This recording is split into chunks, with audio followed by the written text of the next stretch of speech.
Thank you very much for the introduction. What I would like to do in this talk, give you an overview how you can build networks for a particular task, namely for image processing applications such as segmentation. And I'll show you how you can also then translate these applications to, for example, super resolution and potentially image synthesis applications. So we have already heard in the first session that really the key difference between the traditional pipeline of machine learning, where you have a feature detector and then a classifier, in the deep learning approach, we really build an integrated model where we learn end-to-end not only the classifier but also the features. And that helps us to develop features which are lower-level features, mid-level features, as well as high-level features. Now, Thomas already gave a great overview of the history, the development of these neural networks, and I want to highlight one particular aspect about perceptrons on why we actually arrived at convolutional neural networks. So perceptrons were originally developed in the 50s and later on developed into neurocognitrons to effectively have a spatial arrangement of these perceptrons. And then backpropagation was invented as a way of optimizing these networks via gradient descent, as you will have seen earlier. And finally, the CNN, as we use them today, was popularized by LeCun in the late 80s. So if we go back to the perceptron, as Thomas showed you earlier, it's a very simple way of calculating the activation. You basically compute the dot product of a weight vector and an activation pattern. Once you have that dot product, what you really need is knowing the right weights for your particular to get the desired activation, and that typically you do via defining a loss function. If you, for example, use a traditional approach for image reconstruction, you might use a squared error term as a loss function. If you use segmentation, networks for segmentation, you might, for example, use a dice overlap metric as your loss function. Then you do the actual learning via gradient descent. We have already seen this as an iterative procedure. And of course, we also have these activation functions which introduce the nonlinearities in the otherwise linear model which you would have. And we've already seen we can fix these activation functions, or we can actually learn them as part of the problem as well. So if we now have these perceptrons, we could simply say, well, let's try to segment an image. If we wanted to segment an image, I could just take a lot of these perceptrons, I can connect them to every pixel in the image, and then what I really want as my desired output is my segmentation. So the one thing I can do is I can build multiple layers of these perceptrons, so I can connect not only the pixels to the input layer, but I can then go to the next deeper layer, as we have seen, and then I can come up with either a segmentation or a classification output as my desired output. Now, if you really think about this, and you have already seen this earlier, if we would really do this exactly like was outlined on this slide, we would have a significant problem. Because for every neuron, we would have a lot of connections to every pixel in the input image. And you would end up, for even relatively small images, with far too many connections and weights which you would need to manipulate. Fortunately, we already know that many of our features in the image should be quite local, because that's one part of the image. A pixel in the image is much more likely to be affected by its neighbors than very distant pixels. So we can use locality. So I can actually come up with a different arrangement of my neurons, where I only now connect every neuron to only a local area in the image. And then going one step further, knowing that I would, for example, like to have translational invariance, as you have seen before, I can also make the assumption that really these features which I want to extract are the same everywhere, because I would like to have translational invariance in these networks. Turns out that rotational invariance is actually much harder to do than just translational invariance. So now what we end up with is actually a configuration of these neurons which effectively act as a filter with the kernel being learned. So what you see here in this particular case is we're filtering the image in the first layer. All the filters are the same, and really the output of what the neural network learns with this one layer and with one filter is just another image. It produces another image which we call a feature map or a channel in this output. So once I have one of these features, I can of course also say, well, actually one feature is probably not really sufficient. I can build multiple of these feature maps, which means I'm actually going to now learn different filters. And I learn one filter for every feature map, and I can build effectively a stack of these feature maps, which you, in a 2D image, you can really think almost like an RGB image. Of course, you can have more than 3 channels in this. So you can actually build more and more feature maps. And then, if you have generated this feature map, we can go to the next layer. So we introduce another convolutional layer, which now, and this is quite important to really realize, operates on all the features from the previous feature map. So if you do this, for example, with a 2D image, your first set of feature maps is going to be effectively a 3D feature map, where the third dimension is the different channels in the feature map. And now my next convolution is actually going to be a 3D convolution over these feature maps. And we can keep on doing the same idea all over and over. So really the fundamental mechanism which we're using here is a convolution where we learn the kernel weights. And that's quite simple. It's very efficient to do on a GPU, as you have seen before.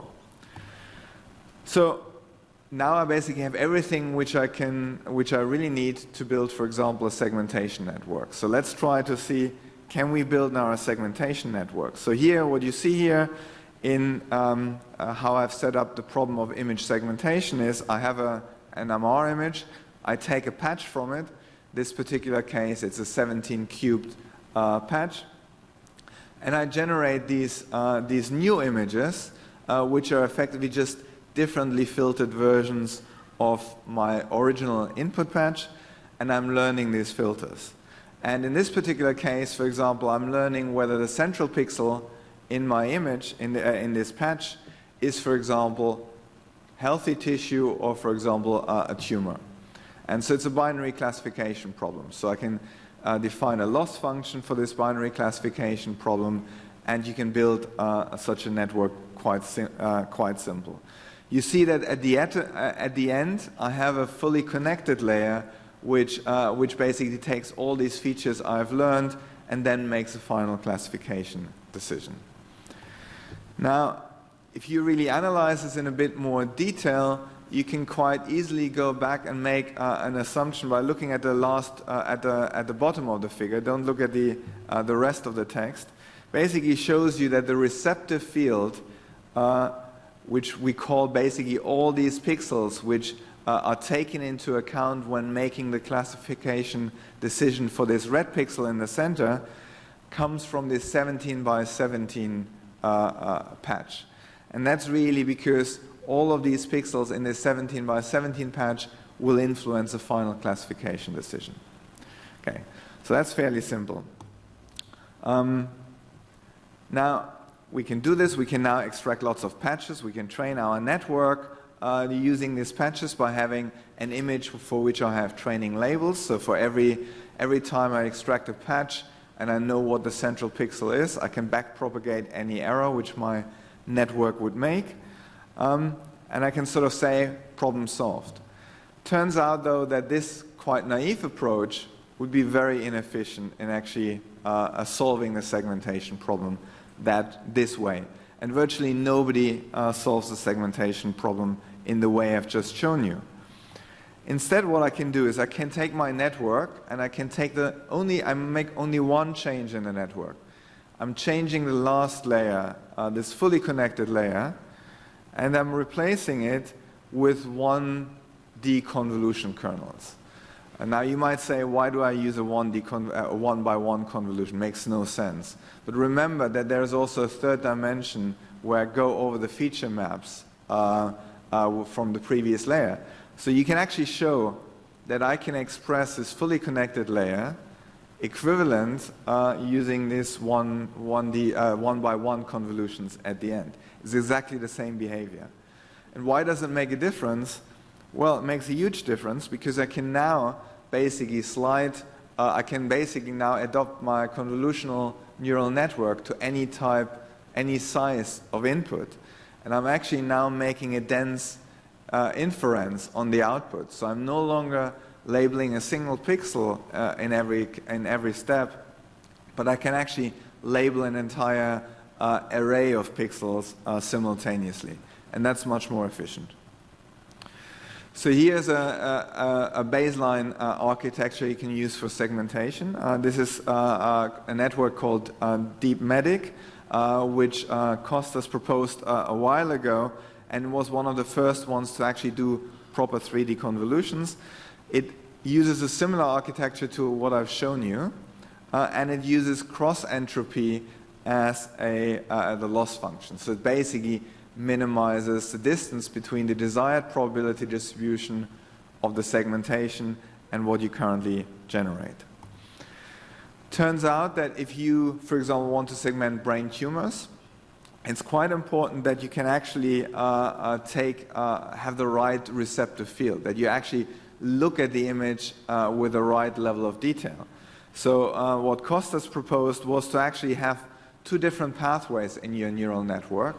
One looking at at the image at high resolution, which is sort of this top layer here, and another one looking at the image at low resolution. And that gives you much larger spatial context at very cheap computational costs, because you're now you're doing this in 3D. So what you have is effectively these two different pathways. You then connect them with these fully connected layers, which you can express as one-by-one convolutions, and you obtain the final dense segmentation. So here's an application of this to segmenting brain tumors, for example. This network really gives you very nice, consistent output in 3D because it really uses 3D convolutions and can do a very good job at localizing also relatively small structures.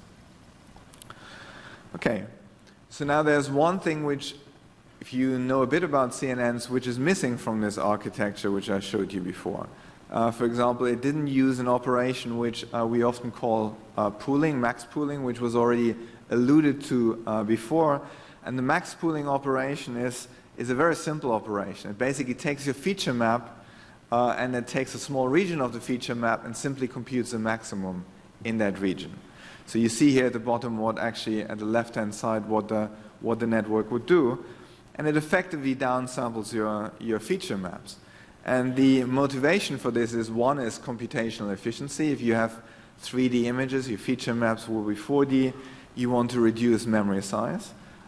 Immediately you make your network even more invariant to translations, because within your max pooling area you simply take the maximum. But also your network is forced to contract. So your feature maps get smaller and smaller. So these feature maps have to be more and more expressive to maintain useful information. And that's one of the reasons why we use them. Now, we can also do the opposite of downsampling or max pooling, namely upsampling. So here's an example of upsampling. I have my feature map. I now want to increase the resolution of the feature map for reasons I'll show you in a moment. I can splat out this feature map to the pixels in the higher resolution image, and then I can, for example, take a convolutional kernel to effectively smooth this feature map and produce an upsampled feature map. So this is effectively what's shown in this animation here. Now, this is probably not the way to do it. You can actually do a cleverer thing. You can actually learn what these convolutions are, which you should use for upsampling. So These upsampling operations are often called deconvolution, which is not really the right word, or transposed convolutions, but they're effectively techniques to upsample your feature maps. And they can be learned as well. Okay? So why do we do all this? Why do we do downsampling, upsampling? Well, one thing I can do with this, I can build networks which are extremely powerful because they're extremely general. These are called sort of encoder-decoder networks. So they take an image, they contract the information in the feature maps, and then they upsample them again to produce an image of the same size. And you can add skip connections, you can do all the clever tricks which you've seen before. You can really do quite a lot with these networks. And the nice thing is they can be used for a variety of problems. I can use them as a segmentation network. In this case, the input image is a grayscale image, the output is a labeled image. I can use them for image synthesis, I can use them for super resolution, for many different applications. So the two probably most commonly used network architectures for this, in particular in the context of segmentation, is the FCN, a network proposed by Long in 2015, which really was the first one to really do this for image segmentation. And one of the things is that when they contract the information, they produce a very low resolution segmentation, and then they learn how to upsample their segmentation. Perhaps in the medical imaging community, a different type network is more commonly known, which is called the UNet, which is very similar in its idea and was also proposed in the same year by Ronneberger et al. And the key difference is it doesn't upsample the segmentations, it upsamples the feature maps and only does the segmentation really at the end. But they are very similar in concept. They both use skip connections to help you with keeping high resolution features. So I want to show you an application how you can use this, for example, any of these architectures really for segmentation. This is something where we have done an experiment with a data set which we have available called the UK Biobank, which is actually in the public domain. You can all get access to this data set. And one of the nice things is they have done now over 20,000 subjects. They're going to do 100,000 subjects with brain MRI, cardiac MRI, full body MRI. But for the cardiac MRI, they have also a collection of nearly 5,000 annotated data sets, annotated by experts. And you will have all heard before that everybody says, oh, you need to use a lot of data to get really good results. So this is really a test case where we have this. You have nearly 100,000 2D images manually annotated. Here's an example how this is, for example, applied to a particular data set from UK Biobank. And one of the things which is nice to see is, for example, the manual annotations are only available for end-systolic and diastolic time frames. We apply the network to also the intermediate time frames, and you can see it produces a very smooth segmentation, even though there is no information about temporal continuity in this approach. I'm just applying it frame by frame to the slice by slice, and it actually does a really good job. We have done some evaluation, and obviously, a lot of people would say these networks can beat human observers. I don't think we can say that because simply there is too much variability between human observers, but we have shown that we can get to the same level of variability as two expert observers have in compared to this neural network. So actually, if you look at this, if you look at sort of the differences between different manual observers and the automated measurement, you'll find that they're exactly in the same range. I showed you before you can apply these networks to many different applications. Here's one where we've applied it to super resolution. So I take a number of cardiac data sets which have very large slice thickness because that's how the data is acquired. and I take a few long axis views of the heart, and what I would like the network to do is to learn how to upsample these images. I can of course do this with a spline-based interpolation or with a linear interpolation, but I want to learn whether there's a better way of doing this. And this is an architecture which we presented a couple of years ago, which uses these upsampling filters, these learned upsampling filters, together with a residual network to learn this high-resolution output. And what you see, what you can do with these networks is you can take these very low-resolution images. Of course, they're only low-resolution in the through-plane direction, and you can upsample them much better than compared to linear interpolation, and they look very close to what you would get if you do the 3D volume acquisition, which you can normally not do with patients because they require a breath hold which is far too long for patients. You have already seen this example in the previous talk from Leslie about how you can use these networks for image reconstruction. And here it's important to realize when we use them here for image reconstruction, the convolutional filters operate in the image domain, on a complex image. So these blue filter banks, the convolution of filters, they don't quite make sense directly in K-space because a convolution there is a multiplication. So I should have a different filters. They make sense in the image domain, but I'm operating on the complex image. And then in these green layers, I can actually go back to K-space and, for example, enforce data consistency.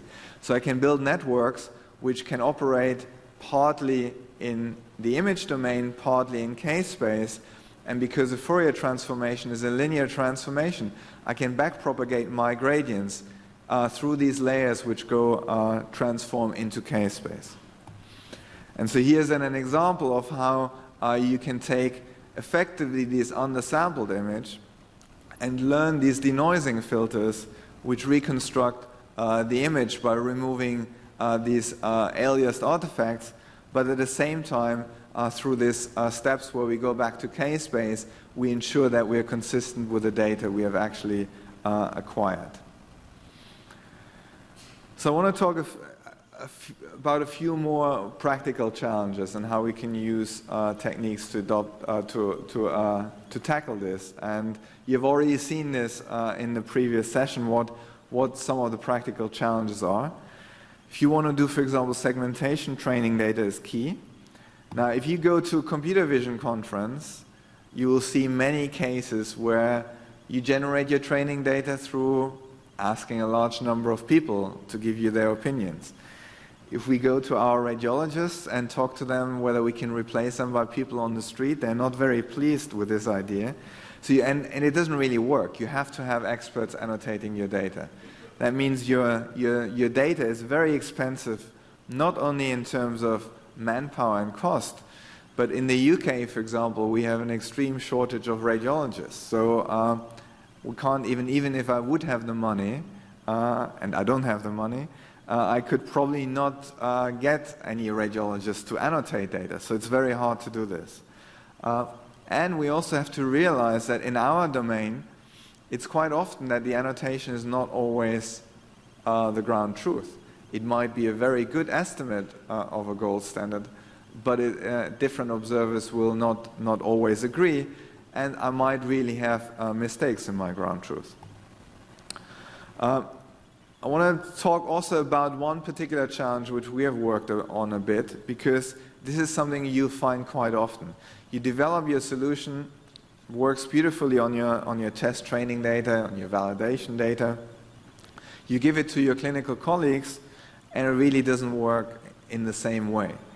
And that might be caused by simple differences between, for example, the hardware you use, the sequences you use, but also, of course, by differences between populations. Now, as a researcher, you can go back to your clinical colleagues and say, well, I can solve your problem if you annotate more data for me.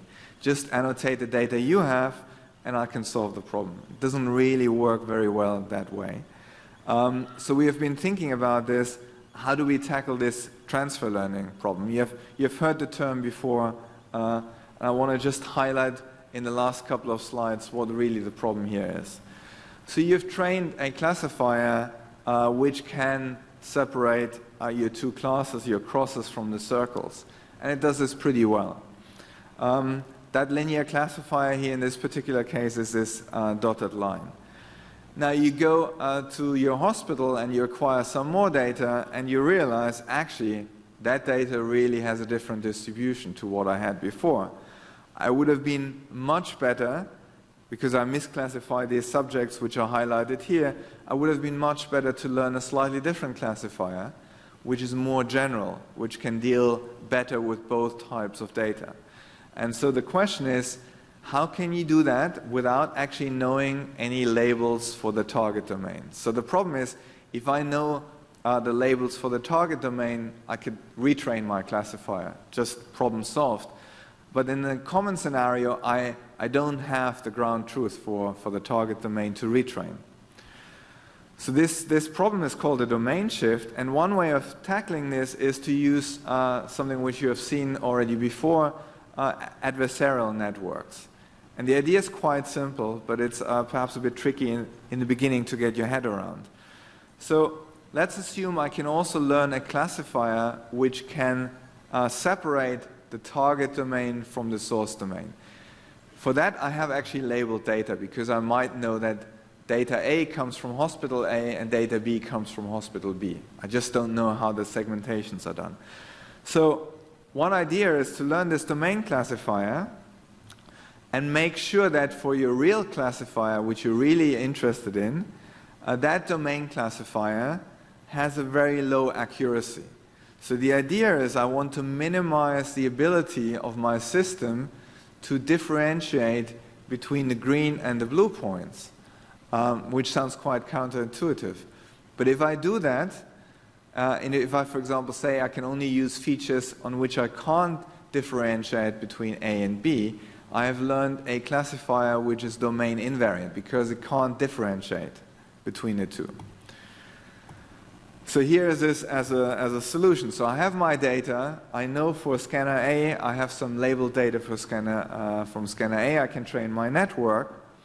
And now what I'm going to do is I add a second branch to this network, a discriminator branch, and I'm asking that discriminator to classify whether the data comes from scanner A or B, nothing else. And what I would like to do is I would like to minimize the accuracy of that classifier. Not maximize, what we normally do, but minimize, because that means that the features which the network has learned in the center are domain invariant. They don't allow me to classify between the two different domains. So this discriminator, really you want to minimize the accuracy. So if you, for example, do this with a DeepMedic network I showed you before, you have then your normal pathway, which you optimize for segmentation. You have this discriminator pathway, which you try to minimize its accuracy. And it turns out really that you effectively have two different terms in your cost function, which you're now optimizing. You have the segmentation term, which maximizes the quality of the segmentation, and you have the domain discrimination term, which minimizes the accuracy of classifying between the different domains. But I have to tell you that I cannot evaluate both terms of the cost functions for all data sets, because for the segmentation I only have data from domain A. But for the discrimination term I have data from domain B. And unfortunately this picture looks a bit blurry, but this is an application where, for example, in one we've shown that actually this network gets very robust. For example, we've trained it with, for example, gradient echo and flare sequences, and then switched different sequences, and the classification domain performance stays virtually unaffected by this switch of changing one sequence to another sequence. Good, I want to conclude here. So you have seen that deep learning, CNNs in particular, are very versatile, flexible for tasks such as segmentation, super resolution. We've already seen in the previous talk image reconstruction.